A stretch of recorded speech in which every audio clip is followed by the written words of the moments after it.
ప్రభు అయిన యేసుక్రీస్తు నామంలో అందరికీ వందనాలు. ఈరోజు మన యొక్క అంశంగా భక్త్ సింగ్ గారి జీవితాన్ని గురించి మనం ధ్యానించుకుందాం. భక్త్ సింగ్ ఈయన జూన్ 6వ తారీఖు 1903 సంవత్సరంలో జూన్ 6, 1903లో బ్రిటిష్ ఇండియా కాలంలో పంజాబ్ రాష్ట్రంలో సర్గోదా అనేటువంటి డిస్ట్రిక్ట్లో ఈయన జన్మించాడండి. ఈయన తల్లిదండ్రులు చాలా ధనవంతులు, అదేవిధంగా భక్తి కలిగినటువంటి ఒక సిక్కు కుటుంబం అండి. వారి యొక్క తల్లిదండ్రులు ఆచరిస్తున్నటువంటి ఆ యొక్క సిక్కు విశ్వాసంలోనే భక్త్ సింగ్ గారు ఆయన పెరుగుతూ వచ్చారు. ఈయన తండ్రి గారి పేరు జవహర్ మల్ ఛబ్రా, తల్లి గారి పేరు లక్ష్మీబాయి అండి. ఈయన చిన్నప్పుడు ఒక క్రిస్టియన్ మిషనరీ స్కూల్లో ఆయన చదువుతూ ఉండేవాడు. ఒక క్రిస్టియన్ స్కూల్ చదువుతున్నప్పటికీ క్రైస్తవులన్నా, క్రైస్తవ విశ్వాసమన్నా, క్రీస్తన్నా ఈయనకి అస్సలు ఇష్టం ఉండేది కాదు. చాలా ద్వేషాన్ని ఆయన చూపిస్తూ ఉండేవాడండి. ఈయనకి క్రీస్తు అంటే ఎంత కోపం, ఎంత ద్వేషం అంటే ఈయనకి ఇంటర్మీడియట్లో మార్క్స్ బాగా వచ్చాయని చెప్పి ఈయనకి ఒక బైబిల్ని వారు బహుమానంగా ఇచ్చినప్పుడు అందులో ఉన్నటువంటి పేపర్స్ అన్నింటినీ కూడా చింపి పడేసి అట్ట బాగుందని చెప్పి ఆ యొక్క పై కవర్ అందంగా ఉందని చెప్పి ఆ యొక్క అట్టను మాత్రం ఈయన దాచుకున్నాడండి. అంత ద్వేషం, అంత కోపం ఆయనకి ఆయన యొక్క చిన్న వయసులో ఆ యొక్క క్రైస్తవులన్నా, క్రైస్తవ విశ్వాసం అన్నా ఆయనకి అంత కోపం ఉండేది. ఈ విధంగా వారి యొక్క తల్లిదండ్రులు ఉన్నటువంటి ఆ యొక్క సిక్కు విశ్వాసంలోనే ఈయన కొనసాగుతూ వస్తున్నాడు. ఎంతో నిష్టగా దాన్ని ఆయన ఆచరిస్తూ ఉండేవాడండి. తన యొక్క యవ్వన దశకు వచ్చేటప్పటికి ఈయనకు కొన్ని ఆశలు కలిగినాయి. ఏమనంటే, నేను ఈ లోకంలో ఉన్నటువంటి అన్ని సుఖభోగాలను నేను అనుభవించాలి, ఉన్నతమైనటువంటి స్థానంలో ఉండాలి, అనేక ప్రదేశాలు నేను చూడాలి అని కొన్ని ఆశలు ఈయనలో కలిగినాయి. అప్పుడు యూనివర్సిటీ ఆఫ్ పంజాబ్లో గ్రాడ్యుయేషన్ కంప్లీట్ చేసుకున్న తర్వాత ఇంగ్లాండ్ వెళ్ళి అక్కడ ఇంకా పై చదువులు నేను చదువుతాను అని చెప్పి ఆయన అనుకున్నాడు. ఎందుకంటే అక్కడికి వెళ్ళి చదివితే ఒక మంచి ఆ యొక్క ఉన్నతమైనటువంటి స్థితిలో ఉండొచ్చు, అట్ ద సేమ్ టైం అనేక ప్రదేశాలు చూడొచ్చు, అక్కడ అనేకమైనటువంటి ఆ యొక్క సుఖ సౌఖ్యాలు ఉంటాయి కాబట్టి వాటన్నిటినీ అనుభవించవచ్చు అని చెప్పి ఆయన ఇంగ్లాండ్కి వెళ్ళాలని చెప్పి ఆయన అనుకున్నాడు. సో వారి యొక్క తల్లిదండ్రుల దగ్గరికి వెళ్ళి ఆ యొక్క తండ్రి గారి దగ్గరికి వెళ్ళి అడిగాడు, నాన్నగారు నేను ఇంగ్లాండ్ వెళ్ళి చదువుకోవాలనుకుంటున్నానండి అని అంటే ఆయన తండ్రి గారు ఒప్పుకోలేదండి. కానీ లక్ష్మీబాయి గారికి కొడుకు అంటే చాలా ప్రేమ, భక్త్ సింగ్ గారు అంటే చాలా ఇష్టం. అప్పుడు ఆయన దగ్గర ఒక మాట తీసుకుంది ఈమె. ఏమనంటే, నీవు నాకు ఒక మాటనిస్తే అప్పుడు నువ్వు ఓకే అంటే మీ యొక్క తండ్రిని నేను ఒప్పిస్తాను అని చెప్పి ఆమె చెప్తారు. ఏమనంటే, నువ్వు అక్కడికి వెళ్ళిన తర్వాత సిక్కు మతాన్ని నువ్వు విడిచిపెట్టకూడదు అని చెప్పి ఆమె అడుగుతారు. ఆల్రెడీ భక్త్ సింగ్ గారికి తన యొక్క బాల్య దశలో, తన యొక్క యవ్వన దశలో కూడా క్రైస్తవులన్నా, క్రైస్తవ విశ్వాసం అన్నా ఎంతో కోపం, ద్వేషం. మరి ఆయన ఎందుకు ఆయన విశ్వాసాన్ని ఆయన మార్చుకుంటాడు? వెంటనే ఓకే చెప్పాడు.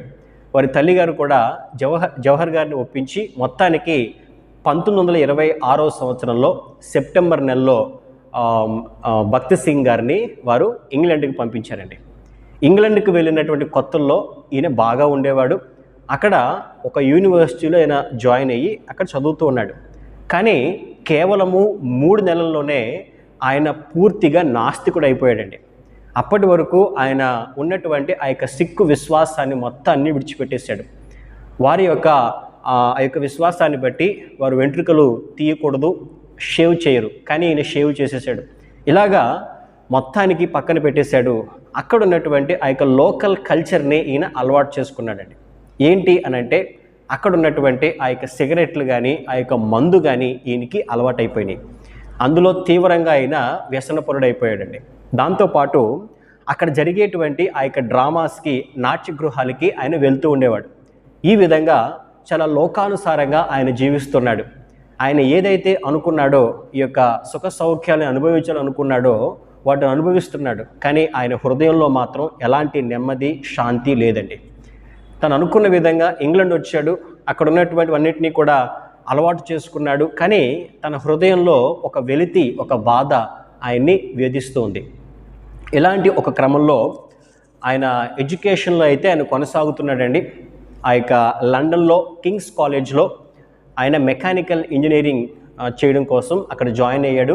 ఆయన యొక్క ఎడ్యుకేషన్ని ఆయన ముందుకు తీసుకెళ్తూ ఉన్నాడు. 1928లో ఆయన జాయిన్ అయ్యాడండి. ఆ తర్వాత తన ఫ్రెండ్స్తో కలిసి ఒక హాలిడే ట్రిప్కి కెనడా, అది కూడా ఓడలో వెళ్ళేటువంటి అవకాశం వచ్చింది. సో ఆ యొక్క కెనడాలో ఒక ఓడలో ప్రయాణం చేయగలిగేటువంటి ఆ యొక్క అవకాశం ఈయనకు వచ్చిందండి. సో వెంటనే తన ఫ్రెండ్స్తో కలిసి అక్కడికి వెళ్ళాలని నిర్ణయించుకున్నాడు. 1928లో ఆయనకి అవకాశం వచ్చింది. 1928 ఆగస్టు 10వ తారీఖున ఆ ఓడలో మొదటి తరగతిలో ఒక దైవారాధన జరుగుతుంది, ఒక ప్రార్థన జరుగుతుంది. దానికి ఓడలో ఉన్నరందరికీ కూడా ఆహ్వానం వచ్చిందండి. సో వీరికి కూడా ఆహ్వానం వచ్చింది. వీరు ఏంటంటే ప్రార్థనకి వెళ్ళాలని కాదు, కానీ ఆ యొక్క మొదటి తరగతి చాలా అందంగా ఉంటుంది, ఆ యొక్క ప్లేస్ చాలా రాయల్గా, చాలా రిచ్గా ఉంటుంది, అది మనం డెఫినెట్గా చూడాలి అనే ఉద్దేశంతో ఆ ప్లేస్ చూడడం కోసం వీరు కూడా ఆ యొక్క ప్రార్థనకి వారు అటెండ్ అయ్యారు. పాస్టర్ గారు వాక్యం చెబుతున్నంతసేపు కూడా ఈయన శుభ్రంగా పడుకున్నాడండి. ఆయన ఇప్పుడు మనం ప్రార్థన చేసుకుందాం అనే టైంకి అందరూ కూడా లేచి మోకరించి వారు ప్రార్థన చేయడం మొదలుపెట్టారు. అప్పుడు భక్త సింగ్ గారు బయటికి వెళ్ళిపోదాం అని ప్రయత్నం చేశాడు, కానీ అందరూ మోకరించడంతో వారిని డిస్టర్బ్ చేయడం కరెక్ట్ కాదని చెప్పి ఆయన అలాగే కూర్చుని ఆయన ఉన్నాడు. కొంత సమయానికి ఎందుకో తెలియదు, అందరూ మోకరించారు కదా, మనం ఒక్కలమే కూర్చుంటే బాగోదు, మనం కూడా మోకరిద్దామని చెప్పి ఆయన కూడా మోకరించాడండి. ఎప్పుడైతే ఆయన మోకరించి కళ్ళు మూసుకున్నాడో పరిశుద్ధాత్మ శక్తి ఆయన ఆవరించింది. దేవుని ఆత్మతో నింపబడ్డాడు. అక్కడికక్కడే దేవుని యొక్క శక్తితో నింపబడి యేసుక్రీస్తు ప్రభు యొక్క ప్రేమను ఆయన టేస్ట్ చేశాడండి. అప్పటి వరకు క్రీస్తు అంటే ఆయనకు ఉన్నటువంటి ద్వేషం, కోపం అంతా పోయి క్రీస్తు మీద అపారమైనటువంటి ప్రేమ ఆయనకు కలిగింది. ఆ గొప్ప అనుభూతి ఆయన పొందాడండి. అదే మోకాళ్ళ మీద ఉండి ఇప్పుడు ఆయన దేవుణ్ణి స్తుతిస్తూ ఆయన దేవుణ్ణి ప్రార్థించడం మొదలుపెట్టాడు. ఇది ఆయన జీవితంలో జరిగినటువంటి మొట్టమొదటి కార్యం అండి. ఆ తర్వాత 1929లో ఆయన కెనడాలో యూనివర్సిటీ ఆఫ్ మనిటోబా అనేటువంటి యూనివర్సిటీలో అగ్రికల్చరల్ ఇంజనీరింగ్ చదవడం కోసం ఆయన జాయిన్ అయ్యాడు. ఎప్పుడైతే క్రీస్తు మీద ద్వేషం పోయిందో అప్పటి నుంచి క్రీస్తును తెలుసుకోవాలి అనే ఆసక్తి ఆయనలో పెరిగిందండి. అంతకు మునుపైతే బైబిల్ని చింపేసినటువంటి వ్యక్తి ఇప్పుడు దేవుని పట్ల ఆసక్తితో ఆయన చర్చికి వెళ్ళడం మొదలుపెట్టాడు. అక్కడికి వెళ్ళి దేవుని గురించి తెలుసుకోవడం మొదలుపెట్టాడు, దేవుణ్ణి ప్రార్థించడం మొదలుపెట్టాడండి. ఆ విధంగా ఆయన క్రమక్రమంగా విశ్వాసంలో ఎదుగుతూ ఉన్నాడు. ఎప్పుడైతే విశ్వాసం ఎదుగుతున్నాడో, ఏవైతే అలవాట్లు ఆయన చేసుకున్నాడో ఆ అలవాట్లన్నింటినీ, ఆ వ్యసనాలన్నింటినీ ఆయన పక్కన పెట్టేశాడండి. వాటి మీద ఆయనకి ఇంకా ఆసక్తి లేదు. ఆయన ఆసక్తి, ఆయన ఆశ అంతా కూడా యేసుక్రీస్తు ప్రభు మీదే ఉంది. ఆయన మీదే ఆయన పూర్తి విశ్వాసాన్ని ఉంచడం ఆయన మొదలుపెట్టాడండి. ఆ తర్వాత 1929లో ఆయన కెనడాలో చదువుతున్నప్పుడు తన స్నేహితుడిని ఒక బైబిల్ని ఇమ్మని ఆయన కోరాడు. అప్పుడు వారి యొక్క స్నేహితుడు ఆశ్చర్యపోయాడు మొదట్లో, ఇదేంటి భక్త సింగ్, నీకు అసలు ఆ బైబిల్ అన్నా జీసస్ అన్న ఇష్టం ఉండదు కదా, నువ్వు బైబిల్ అడుగుతున్నావా అని చెప్పి ప్రారంభంలో ఆశ్చర్యపోయాడు. తర్వాత న్యూ టెస్టిమెంట్ని ఆయనకు బహుమానంగా ఇచ్చాడండి. సో ఈయన ఆ యొక్క న్యూ టెస్టిమెంట్ బైబిల్ని ఆయన చదవడం ప్రారంభించాడు. ఆయన ఎప్పుడైతే ఆ యొక్క గ్రంథాన్ని చదువుతున్నాడో బైబిల్లో ఉన్నటువంటి యోహాను సువార్త 3వ అధ్యాయము 3వ వచనం ద్వారా దేవుడు ఆయనతో మాట్లాడాడు. ఆ మాట ఆయన్ని ఆకర్షించిందండి. ఆ మాట మనం చదువుకుందాం. యోహాను సువార్త 3వ అధ్యాయము 3వ వచనం అండి. అందుకు యేసు అతనితో, ఒకడు క్రొత్తగా జన్మించితేనే గాని అతడు దేవుని రాజ్యమును చూడలేడని మీతో నిశ్చయముగా చెప్పుచున్నాను నేను. ఎప్పుడైతే ఈ మాట ఆయన చదివాడో ఆ మాట ఆయన ఆకర్షించింది. ఒక వ్యక్తి నూతనంగా జన్మిస్తేనే కానీ దేవుని రాజ్యంలో ప్రవేశించడా అని చెప్పి అక్కడికక్కడే మోకరించి దేవునికి ఆయన ప్రార్థించడం మొదలుపెట్టాడండి. తన జీవితంలో ఆయన చేసినటువంటి ప్రతి తప్పును, ప్రతి పాపమును బట్టి ఆయన పశ్చాత్తాపడుతూ, ఆయన కన్నీళ్లు కారుస్తూ ఆయన దేవునికి ఆయన ప్రార్థించడం మొదలుపెట్టాడు. ఆయన ఎప్పుడైతే ఆ విధంగా ఆయన ప్రార్థించాడో అప్పటి వరకు ఆయన హృదయంలో ఉన్నటువంటి ఆ యొక్క అశాంతి, ఆ యొక్క డిస్టర్బెన్స్ అంతా పోయి గొప్ప ప్రశాంతతను, గొప్ప నెమ్మదిని ఆయన పొందుకోగలిగాడు. ఈ విధంగా యేసుక్రీస్తు ప్రభుని నిజరక్షకునిగా తన హృదయమందు ఆయన విశ్వసించాడు. ఆయన క్రీస్తుని అంగీకరించాడండి. ఆ తర్వాత ఒక క్రిస్మస్ సమయానికి ఆయన స్నేహితుడు ఒక ఆయన ఈసారి ఒక బైబిల్ని ఆయనకు బహుమానంగా ఇచ్చాడండి.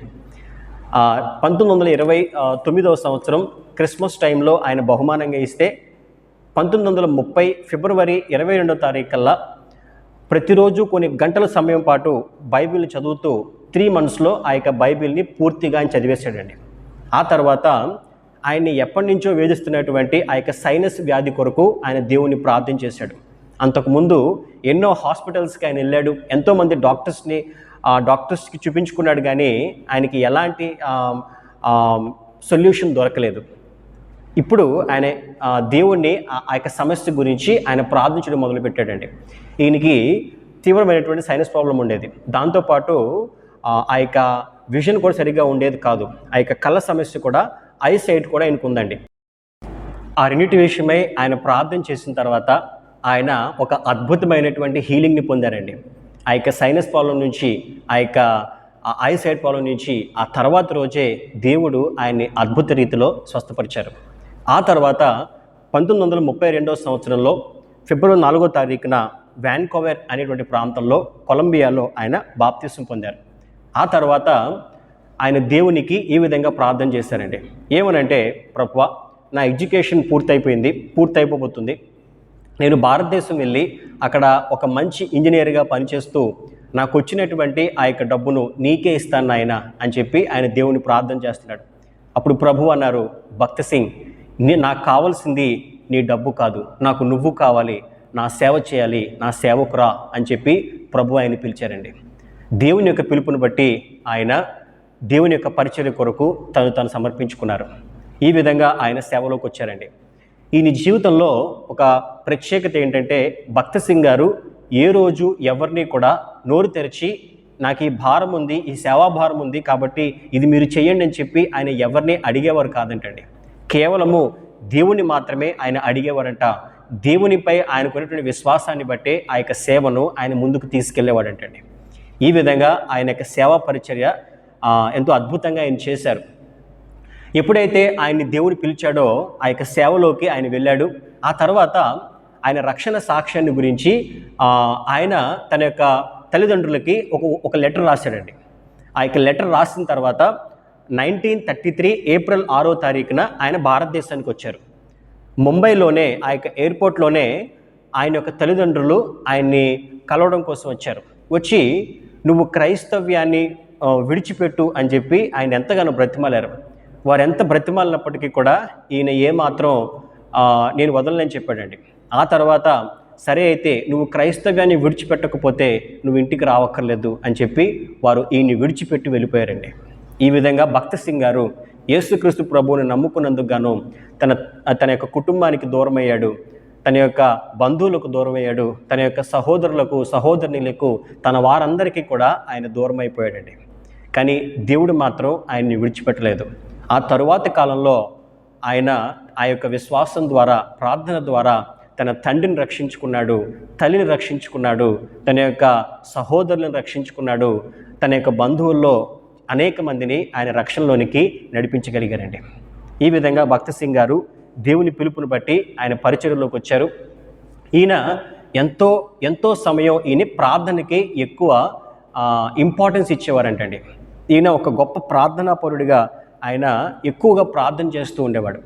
ఒక ఉదాహరణ మనం చెప్పాలంటే, ఆ కాలంలో బిల్లీ గ్రహం అనేటువంటి గొప్ప దైవ సేవకుడు ఆయన స్విట్జర్లాండ్లో ఒక మీటింగ్ని ఆయన ఏర్పాటు చేశారు. ఆ మీటింగ్కి ప్రపంచంలో ఉన్నటువంటి క్రైస్తవ మిషనరీస్ అందరితోనూ కూడా ఆయనే ఒక సభను ఏర్పాటు చేశారు. ఈ సభ మొత్తం 4 days ఉంటుందండి. దానికి భక్త సింగ్ గారు కూడా వారు వెళ్ళడం జరిగింది. అప్పుడు భక్త సింగ్ గారితో కలిపి మరొక 3 అంటే 4 మెంబర్స్కి ఒక రూమ్ అలాట్ చేశారు. ఆ గదిలోనే వారు రాత్రి అయింది, వారు పడుకున్నారండి. ఆ నైట్ మిగిలిన వారు పడుకున్నప్పుడు భక్త సింగ్ గారు మాత్రం ఆయన మోకరించి ఆయన దేవుణ్ణి ప్రార్థించడం మొదలుపెట్టాడు. ఆ రాత్రంతా కూడా ఆయన దేవుణ్ణి ప్రార్థిస్తూనే ఉన్నాడంటండి. అప్పుడు ఆయన తోటి సేవకుడు అడిగారంట, అయ్యా మీరు విశ్రాంతి తీసుకోరా, మీరు రెస్ట్ తీసుకోవచ్చు కదా అని అంటే ఆయన చెప్పిన సమాధానం ఏంటో తెలుసా అండి? నా విశ్రాంతి ఇక్కడ కాదు, పరలోకమందే అని ఆయన సమాధానం చెప్పాడండి. ఈ విధంగా ఆయన ఎంతో ఆసక్తితో, ఎంతో భారంతో ఆయన ఎక్కువగా ప్రార్థనలో గడిపేవారంటండి. ఆ విధంగా దేవుని పరిచర్యను ఆయన చేయడం మొదలుపెట్టాడు. అనేక ప్రాంతాల్లో ఆ యొక్క భారతదేశంలోనూ ఇంకా అనేక చోట్ల దేవుని యొక్క సువార్తను ప్రకటిస్తూ అనేకమైనటువంటి ఆత్మలను ఆయన రక్షించడం మొదలుపెట్టాడు. యేసుక్రీస్తు వైపు నడిపించడం మొదలుపెట్టాడండి. ఈయన ప్రార్థనాపరుడు మాత్రమే కాదు, ఈయన్ని ప్రార్థనా వీరుడు అని కూడా అనొచ్చండి.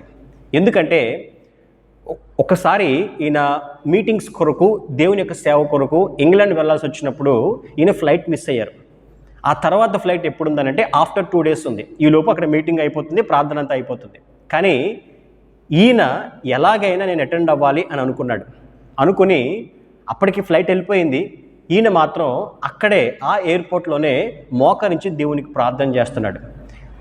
అది చూసినటువంటి వారందరికీ కూడా ఈయనేంటి, ఇది మూర్ఖత్వమా లేకపోతే ఏంటి?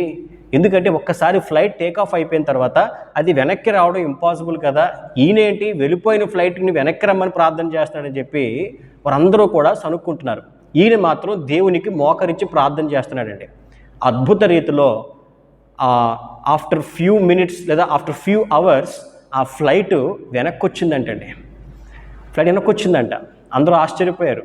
ఇంతకీ ఏం జరిగిందంటే ఆ యొక్క ఇంగ్లాండ్ రాజవంశస్థురాలు ఒక ఆమె ఒక ఖరీదైనటువంటి రింగ్ని ఆమె వాష్రూమ్లో పెట్టి మర్చిపోయారంటండి. దాని కొరకు ఆ యొక్క ఫ్లైట్ అనేది మరలా వెనక్కి వచ్చింది. వెనక్కి వచ్చిన ఫ్లైట్లో ఈయన ఎక్కాడు, ఇంగ్లాండ్కి వెళ్ళాడు. అక్కడ అద్భుతంగా ఆయన పరిచర్య చేశాడు. ఈ విధంగా ఆయన ప్రార్థనాపరుడు మాత్రమే కాదు, ఆయన ప్రార్థనా యోధుడిగా ప్రార్థన ద్వారా ఏదైనా సాధ్యమే అనే చెప్పగలిగేటువంటి ఒక గొప్ప ఉదాహరణగా ఆయన జీవించేవారండి. ఈ విధంగా భక్త్ సింగ్ గారు ఆయన హిందీ, ఇంగ్లీష్, పంజాబీ, ఉర్దూ భాషల్లో ఆయన అద్భుతంగా ప్రసంగించేవాడు. ఈయన భారతదేశంలో, ఇండియాలో, శ్రీలంక, పాకిస్తాన్, అమెరికా, ఆస్ట్రేలియా దేశాలు, ఈ అన్ని దేశాల్లో కలిపి సుమారుగా 10,000 కంటే ఎక్కువ సంఘాలను స్థాపించినటువంటి వ్యక్తి అండి. ఇంత గొప్ప పరిచర్యను ఆయన జీవితకాలంలో ఆయన చేశాడండి. అది కూడా ఎవరిని కూడా అడగకుండా, నాకింత అవసరం ఉంది మీరు ఇవ్వండి అని ఏ రోజు ఆయన అడిగేవాడు కాదంట. దేవుడిస్తే నేను చేస్తాను, ఇది దేవుని కార్యము, దేవుడే చూసుకుంటాడు అని చెప్పి ఆయన ప్రార్థన ద్వారానే ఆయన దేవుని సహాయం అడిగేవారంటండి. ఈ విధంగా ఆయన అనేక చోట్ల, అనేక దేశాలు అన్ని కలిపి 10,000 కంటే ఎక్కువ సంఘాలను ఆయన స్థాపించడం జరిగింది. మనందరికీ తెలుసు హెబ్రోన్. ఈ హెబ్రోన్ యొక్క సంఘాలు, ఈ హెబ్రోన్ సంఘాలన్నిటినీ ప్రారంభించిన వ్యక్తి, దాని వ్యవస్థాపకులు భక్త్ సింగ్ గారండి. ఈ విధంగా ఆయన జీవిత కాలంలో ఆయన అద్భుతమైనటువంటి పరిచర్యని చేశారు. ఆ తరువాత 2000 సంవత్సరంలో 2000 ఇయర్లో సెప్టెంబర్ 17వ తారీఖున ఆయన హైదరాబాద్లో ప్రభునందు నిద్రించారండి. ఈ విధంగా భక్త్ సింగ్ గారు ఒకప్పుడు క్రీస్తును ద్వేషించినటువంటి వ్యక్తి, బైబిల్ గ్రంథాన్ని చింపేసినటువంటి వ్యక్తి, అలాంటి వ్యక్తి ఆ యొక్క ద్వేషం నుంచి క్రీస్తుని ప్రేమించడం మొదలుపెట్టాడు. క్రీస్తు మీద ఆయనకున్నటువంటి ఆసక్తిని బట్టి క్రీస్తుని గురించి తెలుసుకోవడం ప్రారంభించాడు. ఆ తర్వాత యేసుక్రీస్తు ప్రభు నిజరక్షకునిగా అంగీకరించాడు. యేసుక్రీస్తు ప్రభు కొరకు ఆఖరి క్షణం వరకు ఆయన జీవించాడండి. ఇదండి భక్త్ సింగ్ గారి యొక్క జీవితం. రేపటి రోజున మరొక దైవ సేవకుడి జీవితాన్ని గురించి మనం ధ్యానించుకుందాం. దేవుడు తన పరిశుద్ధ వాక్కును దీవించి ఆశీర్వదించునుగాక. ఆమేన్.